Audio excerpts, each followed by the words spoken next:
What happens when those bonds break? How do you handle the emotional weight when someone no longer occupies the same space in your life, or when you realize they've never shared the same emotional investment? You might ask, how do I stop caring? Or, can I truly detach emotionally without losing a piece of myself? This is where Stoicism, particularly the wisdom of Marcus Aurelius, offers us a path.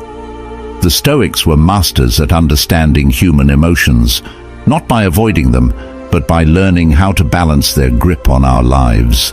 Emotional detachment isn't about becoming cold or indifferent, but about regaining the power to act with clarity and inner peace. In this article, I'll guide you through 5 timeless Stoic rules on how to emotionally detach from someone, using Marcus Aurelius's wisdom as our beacon. This isn't just about theory, it's practical advice meant to reshape the way you engage with yourself and others. Rule 1. Understand the impermanence of life. Marcus Aurelius reminds us, everything we hear is an opinion, not a fact. Everything we see is a perspective, not the truth. When it comes to emotional attachments, we often cling to our personal perspective of someone, a narrative we create about their importance in our life. But the reality is, all relationships are transient. One moment you're close, the next they're gone, whether through distance, death, or the slow fade of intimacy. People leave. It may seem bleak, but this is the Stoics' first rule of detachment. Embrace impermanence. When you realize that no connection is permanent, you become more conscious of the present. Have you ever tried holding on to a handful of sand at the beach? The tighter you squeeze, the quicker it slips away. This is a natural law of life. The more we try to possess something or someone, the faster they fade. In my own experience, I had a friendship that spanned over 10 years. We shared everything, dreams, fears, late-night conversations, yet over time, things changed. As much as I resisted, the distance between us grew. The emotional investment I had made felt like a chain holding me to someone who no longer reciprocated the same connection. It wasn't until I accepted that the friendship had run its course that I could finally release that emotional weight. Marcus Aurelius would have advised the same. Accept that things will end, and you will suffer less when they do. Rule 2. Master your emotions through rational thought. There's a tendency to believe that emotions control us. You feel pain, sadness, and anger. Those reactions come naturally when you're emotionally attached to someone. But here's the hard truth. Emotions are not reality. They are a product of your thoughts, beliefs, and interpretations of events. Marcus Aurelius and the Stoics deeply believed in this principle. We are not at the mercy of our emotions. Our emotions are at the mercy of our thoughts. Marcus Aurelius taught us that the mind holds the power over how we respond to the world. You have power over your mind, not outside events. Realize this, and you will find strength, he wrote. Emotional detachment starts with realizing that your mind can govern your emotional state. Your thoughts about someone can ignite a storm of feelings, or they can pacify that same storm. Let's say you're going through a breakup. You're emotionally shattered, replaying conversations in your mind, over-analyzing every detail, asking, why did this happen? Or, how could they move on so easily? The Stoic response is to shift that focus. Instead of giving your emotions control, ask, what are the facts here? How can I think about this differently? You must choose thoughts that free you from emotional suffering, not thoughts that fuel it. Think about it for a moment. When something happens, when you argue with a loved one, feel ignored or are disappointed, what's the first thing you do? You interpret the situation and give it meaning, but it's not the event itself that causes emotional turmoil, it's the way you perceive it. Marcus Aurelius wrote, "The soul becomes dyed with the color of its thoughts." meaning your emotions are a direct result of your internal dialogue. Imagine you send a heartfelt text message to someone you care about, perhaps a friend, romantic partner, or family member. Hours go by, and there's no response. Immediately, your mind starts working overtime. Did I say something wrong? Are they mad at me? Do they not care about me? With every passing minute, the emotions build. First a slight concern, then frustration, maybe even anxiety or anger. But what's the truth of the situation? Is it the delay in their response that's causing your emotional storm, or is it your interpretation of their silence? The Stoic response is to challenge that automatic emotional reaction with rational thought. What are the facts? The fact is that they haven't responded. Everything beyond that is pure speculation. Instead of allowing your emotions to spiral out of control, you pause. You recognize that your feelings of anxiety or rejection are not rooted in reality, but in your own thoughts. Marcus Aurelius's advice: question your thoughts. Don't just accept them as truth. I once found myself in this very situation with a close friend. We had been discussing something important, and suddenly they stopped responding. At first, I thought nothing of it, but as the hours passed, I started to feel a creeping unease. Maybe they're upset with me, I thought. Maybe I said something wrong.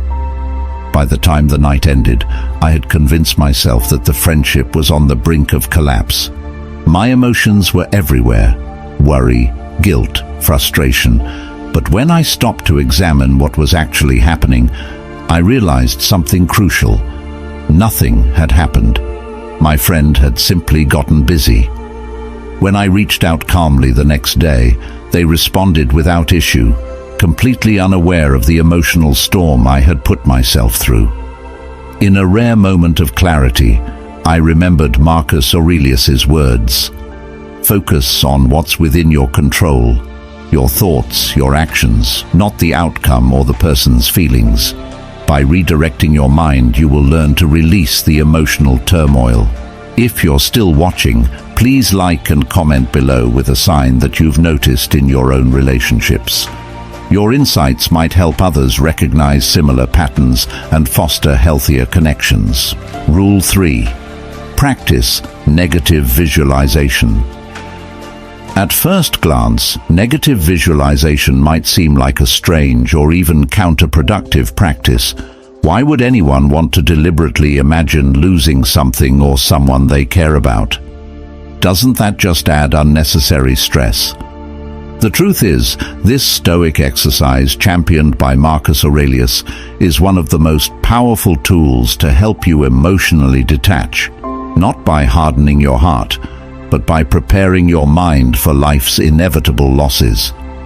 The idea is simple but profound. By imagining the worst-case scenario in advance, you lessen its emotional impact when or if it actually happens. This doesn't mean you become fatalistic or pessimistic. It means you're training yourself to accept reality as it is, rather than how you wish it would be. Marcus Aurelius wrote, "Do not disturb yourself by imagining the whole of your life's troubles at once. Rather, as each arises, meet it with calmness and self-control." In essence, negative visualization builds resilience. Imagine a person you're deeply attached to, a partner, a friend, a family member. Now, visualize your life without them. Picture them no longer in your day-to-day life. How does that feel? Uncomfortable, painful. That's exactly the point. The Stoics believed that by facing the emotional discomfort of loss in your mind, you reduce its power to devastate you in reality. I remember practicing this during a time when my best friend was considering moving overseas. We had been inseparable for years, and the thought of them being on the other side of the world filled me with dread. But rather than suppress that fear, I embraced it. Every day I'd imagine what life would be like without their presence. I pictured myself going about my routines, hanging out with other friends, and finding joy in new things. By the time they actually moved, I wasn't blindsided by grief or loneliness. The loss still stung, but I had already mentally rehearsed it, and that made all the difference. Another aspect of negative visualization is recognizing that loss is a natural part of life. Everything you cherish will one day be gone, either through separation, change, or death. This isn't meant to be a morbid thought, but a liberating one. When you stop expecting permanence, you stop feeling entitled to it. And when you stop feeling entitled to something, the fear of losing it diminishes. Take relationships, for example. Most of us, when we enter a relationship, assume it will last forever. We don't plan for things to end. But the truth is, nothing is guaranteed.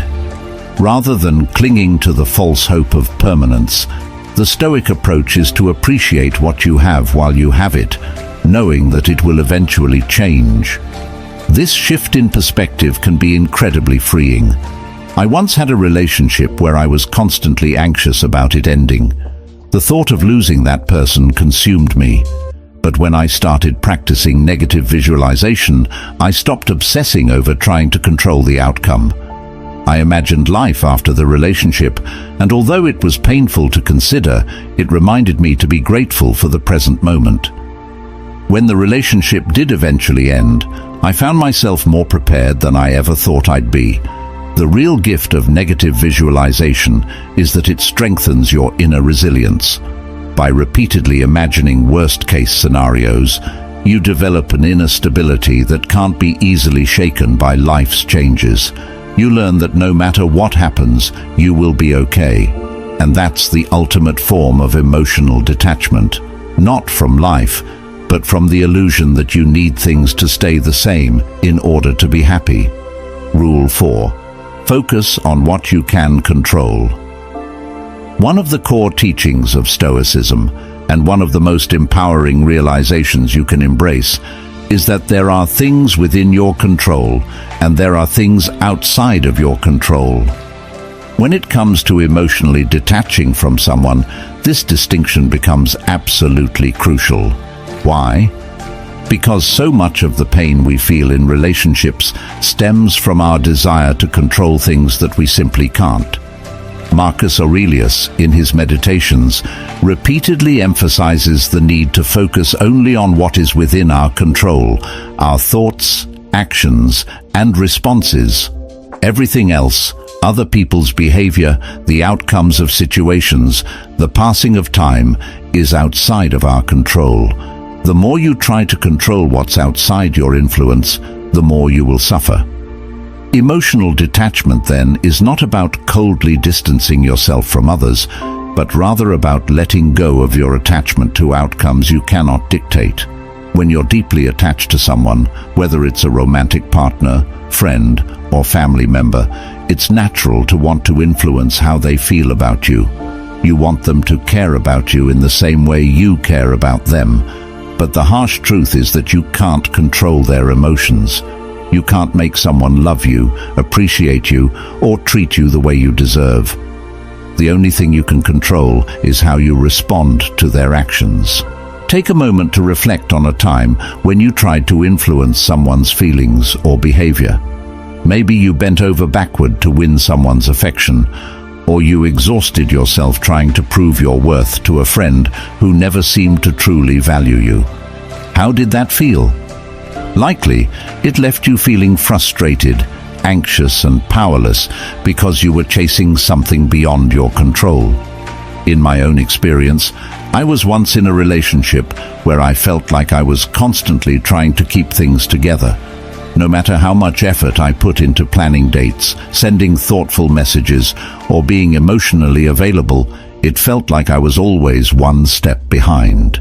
They would pull away, and I would try harder. It was a cycle of endless anxiety because I was trying to control how they felt about me. When I finally started embracing the Stoic principle of focusing only on what I could control, my own actions and self-worth, I began to let go of the anxiety. I realized I couldn't make them love me more or treat me better. All I could control was my response, and in that moment, I chose to detach. The relief that came from letting go of that emotional burden was immense. One of the most liberating things you can do for yourself is to embrace emotional autonomy. The idea that your happiness, peace, and emotional stability are not dependent on someone else's behavior or feelings. When you place your emotional well-being in someone else's hands, you give away your power. You become a prisoner to their actions, moods, and decisions. Imagine you're in a friendship where you constantly feel sidelined. Your friend doesn't make time for you like they used to, and you feel neglected. Naturally, this hurts, and you might find yourself ruminating on what you did wrong or why they've pulled away. But here's the key: their behavior is outside your control. The only thing within your power is how you choose to respond. Do you want to spend your energy chasing after someone who doesn't value you, or focus on nurturing the relationships and activities that bring you joy and fulfillment? When you shift your attention to what you can control, your own emotional state, you begin to reclaim your power. You no longer wait for someone else's validation or attention to feel whole. Instead, you create your own emotional equilibrium, independent of external circumstances. In my own life, I've had friendships where I realized I was giving too much power to how the other person treated me. If they were distant or dismissive, I'd feel unworthy. If they were warm and attentive, I'd feel valued. It was an exhausting emotional roller coaster. But when I started applying Stoic principles, I made a conscious decision to stop tying my self-worth to how others acted.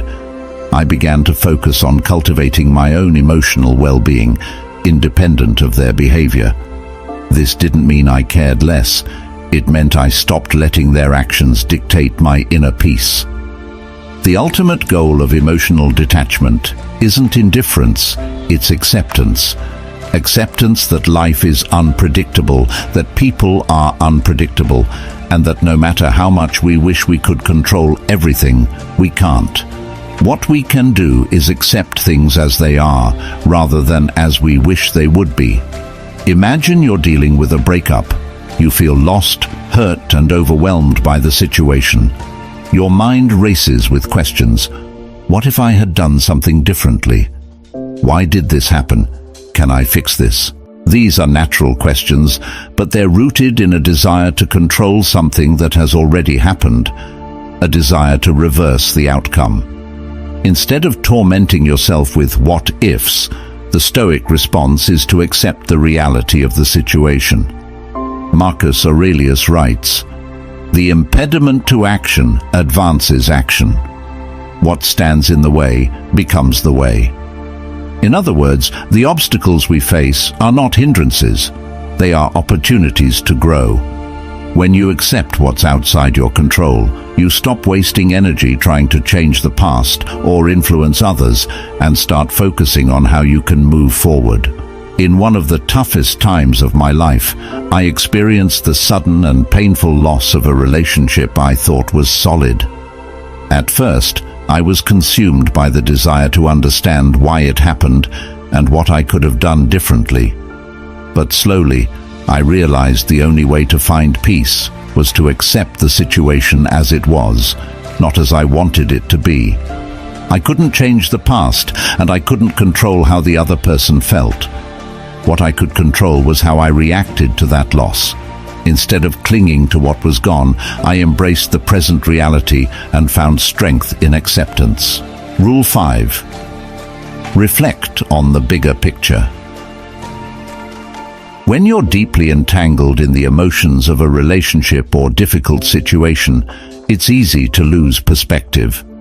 Stoic philosophy, especially through the teachings of Marcus Aurelius, encourages us to take a step back and reflect on the grander scheme of things. Aurelius often emphasized that our troubles, fears, and desires are mere fleeting moments in the vastness of time. By adopting this broader viewpoint, emotional detachment becomes easier. Ask yourself important questions like, will this pain matter in 5 years? Or, does this person truly define my entire existence? Shifting your focus from immediate emotional turmoil to a higher level of reflection helps you realize that much of your distress is tied to temporary circumstances. Stoicism reminds us that no single person or event should wield such power over our emotional well-being. When you're overly attached to someone, it's easy to make them the center of your universe. Your happiness and self-worth can become entangled with their presence or absence in your life. But stepping back and seeing the bigger picture reminds you that life is ever-changing, and relationships, however intense, are just one part of your journey. You are a complete individual with your own path and experiences. In the heat of a breakup or emotional conflict, it may be challenging to grasp this perspective. But reflecting on the larger scope of your life helps you understand that you've survived emotional storms before. Life moved on, and so did you. Think back to previous relationships or moments when you thought your world was falling apart. Those wounds healed, and you became stronger and wiser. This is the natural rhythm of life. In my own experience, I once went through a painful breakup that felt like the end of my world. For weeks, I fixated on the past, feeling like the future had lost its brightness. But with time, I allowed myself to reflect on the bigger picture and realized that this person, while important, was not the defining moment of my life. They were part of my journey, but not my entire story. By zooming out, I saw the relationship as just one chapter in a much larger narrative, and I began to emotionally detach. The Stoics, particularly Marcus Aurelius, emphasize the impermanence of all things, relationships, emotions, and situations. Everything in life is transient, and what truly matters is how we respond to these inevitable changes. By reflecting on the bigger picture, you cultivate a sense of inner peace, knowing that life will continue to flow regardless of your temporary attachments. This broader perspective allows you to emotionally detach, not because you stop caring, but because you understand that clinging too tightly to fleeting things only leads to unnecessary suffering. Emotional detachment is not about apathy. It's about understanding that life is much larger than any single person, relationship, or moment of pain. By seeing your life as a vast, interconnected web of experiences, you free yourself from the tunnel vision that emotional attachment can create. Ultimately, emotional detachment is not about shutting down your emotions or closing yourself off from the world. It's about building resilience and gaining control over how you respond to life's inevitable changes. The Stoic path offers not a quick fix, but a way to inner peace. By embracing impermanence, mastering your emotions through rational thought, and reflecting on the bigger picture, you will find that emotional detachment is an act of self-liberation. So the next time you feel yourself gripping too tightly to someone or something, ask yourself, do I control my emotions, or do they control me? Emotional freedom awaits those who dare to let go.